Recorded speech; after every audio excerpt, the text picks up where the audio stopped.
Hi friends, ভারতীয় রান্নাঘর cooking চ্যানেলে আপনাদের সবাইকে স্বাগত। আর আজকে কিন্তু নিয়ে চলে এসেছি নিরামিষ মটর পনির রেসিপি, আর যেটা কিন্তু খুব টেস্টি হয়। আর বাড়িতে আপনাদের বানিয়ে খাওয়ার জন্য একবার অনুরোধ রইল। তো চলুন আজকের ভিডিও এখান থেকেই শুরু করতেছি। মটর পনির রেসিপিটা করার জন্য প্রথমে আমরা জল নিয়ে নেব কড়ায় সামান্য, আর তারপর তার মধ্যে দিয়ে নেব লবণ। হাফ চামচ লবণ দিলেই হয়ে যাবে এখানে। আর জলটা ফুটে উঠলে আমরা তার মধ্যে মটরগুলো দিয়ে দেবো 2 থেকে 3 মিনিটের জন্য। তো আমরা যেহেতু 250 গ্রাম এখানে পনির ইউজ করব, তাই জন্য আমরা এখান থেকে 1 কাপ মতো এখানে মটর নিয়ে নিয়েছি। আর এখন এটা 2 থেকে 3 মিনিটের জন্য আমরা বয়েল হতে দিব।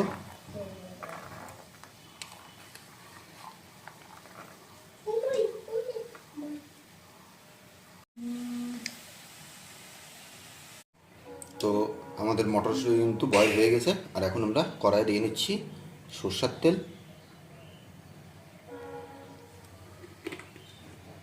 আর তেল গরম হয়ে গেছে বন্ধুরা, এখন এর মধ্যে দিয়ে নেব টমেটো। আমরা একটা মিডিয়াম সাইজের টমেটো এখানে নিয়েছিলাম। আর তার সাথে দিয়ে নেব 2 টুকরা আদা।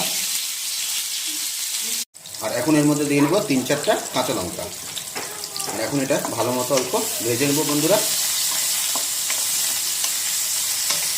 তো বন্ধুরা, টমেটোগুলো কিন্তু নরম হয়ে গেছে। আর এখন এটা নামিয়ে নেব। আর নামিয়ে এটা ঠান্ডা হলে এটা একটা টমেটো, কাঁচা লঙ্কা, আদার একটা পেস্ট বানিয়ে নেব আমরা।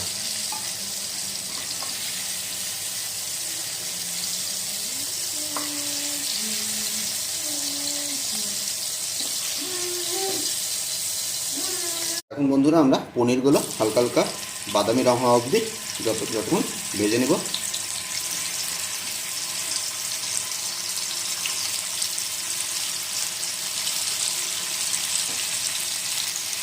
বন্ধুরা, আমাদের কিন্তু পনির দেখুন বাদামি রং ধরে গেছে। আর এখন আমরা পনিরগুলো নামিয়ে নিব।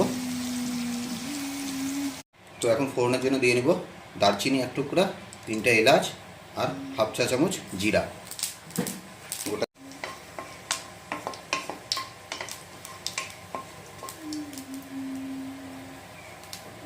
আর এখন দিয়ে নেব এর সাথে যে পেস্টটা বানিয়ে রেখেছিলাম আদা, কাঁচা লঙ্কা, টমেটো, সেটা।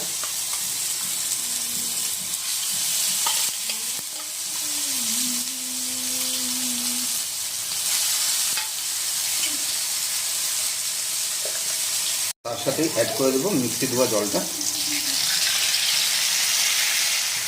এটা ভালো মতো একবার কষিয়ে নিতে হবে। আর এখন বন্ধুরা কিছু গুঁড়া মশলা এখানে অ্যাড করে নেবো। তো প্রথমে দিয়ে নেব হলুদ গুঁড়া, তারপর ঝালের জন্য দিয়ে নেব লাল লঙ্কার গুঁড়ো, আর এখানে দিয়ে নেব ধনে গুঁড়ো, আর কালারের জন্য দিয়ে নেব কাশ্মীরি লাল লঙ্কার গুঁড়ো। এখন গুঁড়া মশলাগুলো একবার ভালো করে কষিয়ে নিতে হবে। আর মশলাগুলো দেখুন তেল ছেড়ে দিয়েছে। আর এখন এর মধ্যে যে মটরগুলো আমি বয়েল করে রেখেছিলাম সেই মটরগুলো দিয়ে নেব। আর মটরগুলো একবার ভালো করে মশলার সাথে মিক্স করে নেব।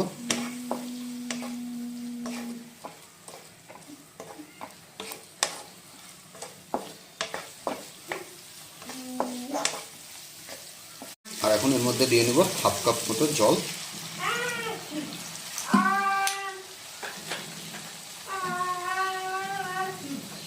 এই অবস্থায় আপনারা 2 থেকে 3 মিনিট রেখে দেবেন। একবার জলটা ফুটে উঠলে তারপর আমরা পনিরগুলো এর মধ্যে মিক্স করে নেব। আর এখন বন্ধুরা পনিরগুলো আমরা এখানে অ্যাড করে দেব।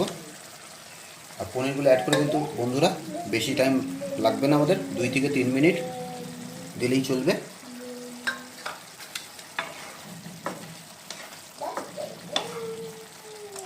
আর এই অবস্থায় গ্যাসের ফ্লেমটা আপনারা মিডিয়াম করে দেবেন।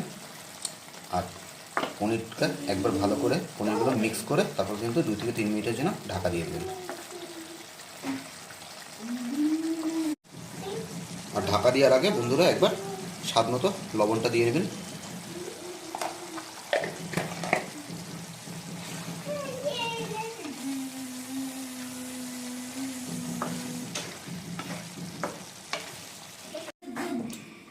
আমাদের 3 মিনিট হয়ে গেছে। আর এখন ঢাকনাটা খুলে দেখুন বন্ধুরা কী সুন্দর কালারটা এসছে। আর এখন উপর দিয়ে নেবো আমি কস্তুরি মেথি পাতা। আর এখন অ্যাড করে দেবো ঘি। বাস বন্ধুরা, আমাদের কিন্তু আর কোনো কিছু এখানে দিতে হবে না। আর আমাদের রান্না কিন্তু পারফেক্টলি রেডি হয়ে গেছে। তো আপনারা দেখলেন কত সহজে আমি নিরামিষ মটর পনির আজকে রান্না করে দেখালাম আপনাদের। তো যদি ভিডিওটা ভালো লেগে থাকে তাহলে লাইক করেন, কমেন্ট করে জানাবেন আজকে ভিডিও কেমন হলো। আর নতুন বন্ধু চ্যানেলে থাকলে অবশ্যই সাবস্ক্রাইব করে আমাদের পাশে থাকবেন। তো দেখা হচ্ছে নতুন কোনো ব্লগে। টাটা।